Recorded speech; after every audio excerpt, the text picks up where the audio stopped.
I want to point out that the New York Times reported this week there's no evidence that has come forth to suggest any hack of her private email server. So let's get that out of the way and make sure that it's clearly understood. The issue that nevertheless troubles me is one of transparency or a lack of transparency. Here's my question. If I, as a member of the public or the media, put forth a Freedom of Information Act request on her watch, and there were emails on her server that would be responsive to my request, did I have any chance of getting that information? Yes, because actually almost all of the threads and email exchanges that she was a part of involved aides at the State Department that she deliberately copied or forwarded messages to for the purposes of preserving those records for FOIA compliance. And even now that she has turned over all the materials from her personal server, when you match things up, it turns out that there's over 90% overlap in terms of what was on her server and what was already in the State Department system. So, okay, yes. So you're saying if she were emailing a colleague, an underling within the department, that I might not have my FOIA request responded to by her, by the secretary, but by one of the others. But what if she were seeking advice of Brian Fallon? What if my friend Lanny Davis were consulted by the secretary and it was a matter of public significance and relevance? I wouldn't be able to get that information, and therein lies the problem with the way in which she went about it, no? Well, there are disagreements about what constitutes a public record, a government record. And so there are plenty of exchanges involving her and personal friends of hers or people that had served in her husband's administration in the 1990s. And a lot of it was personal interactions and exchanges and not something that would be treated as a government record.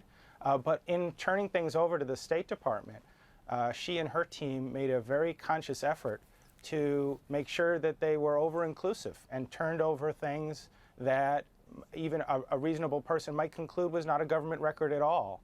And they turned it over anyway. And as a result, some 1,200 emails that she turned over have been actually returned back to her because the State Department decided that it didn't constitute a government record. Right, but the problem is that she had sole power and authority to make that determination, and that's not, you know from your experience in the Justice Department, that's not the way this should work. There should be a FOIA technician, someone whose job it is to review that information, and because she went the private email server route, it empowered her to be the sole arbiter of what the public would see. I don't know that the public understands that, but that's what this issue is all about.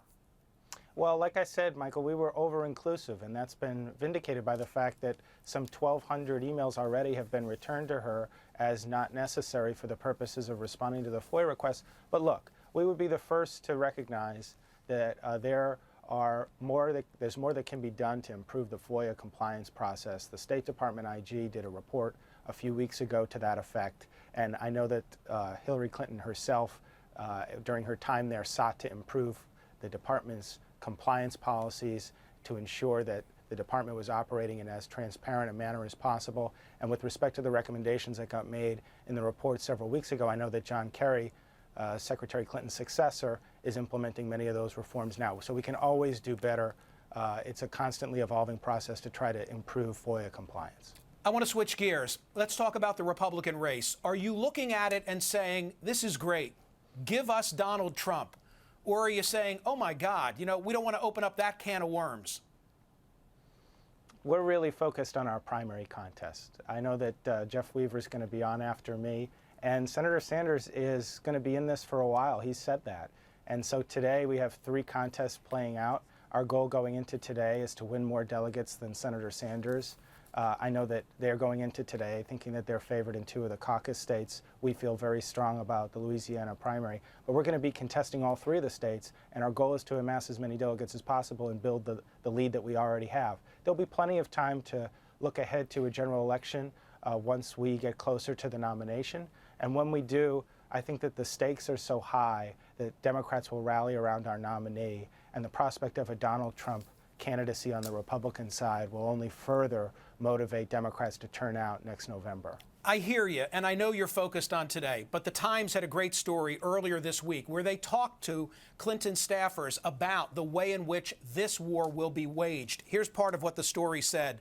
That strategy is beginning to take shape with groups that support Mrs. Clinton preparing to script and test ads that would portray Mr. Trump as a misogynist and an enemy to the working class whose brash temper would put the nation and the world in grave danger. The plan is for those themes to be amplified later by two prominent surrogates. To fight Mr. Trump's ability to sway the news cycle, Mr. Clinton, meaning Bill Clinton, would not hold back on the stump, and President Obama has told allies that he would gleefully portray Mr. Trump as incapable of handling the duties of the Oval Office.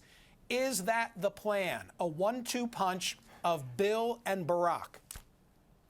Well, that report got ahead of things by quite a big margin. I think it was largely based on some supporters of our campaign, but who are outside of our campaign, giving their thoughts about what they think would make for an effective strategy. We're not there yet.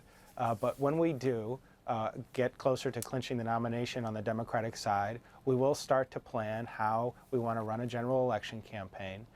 When that time comes, though, regardless of whether it's Donald Trump or anybody else, we'll know that we'll be running against somebody that wants to repeal the Affordable Care Act, who wants to turn back the president's executive actions on immigration, who doesn't support pay equity, who doesn't support an increase in the minimum wage. So the contrast is going to be clear.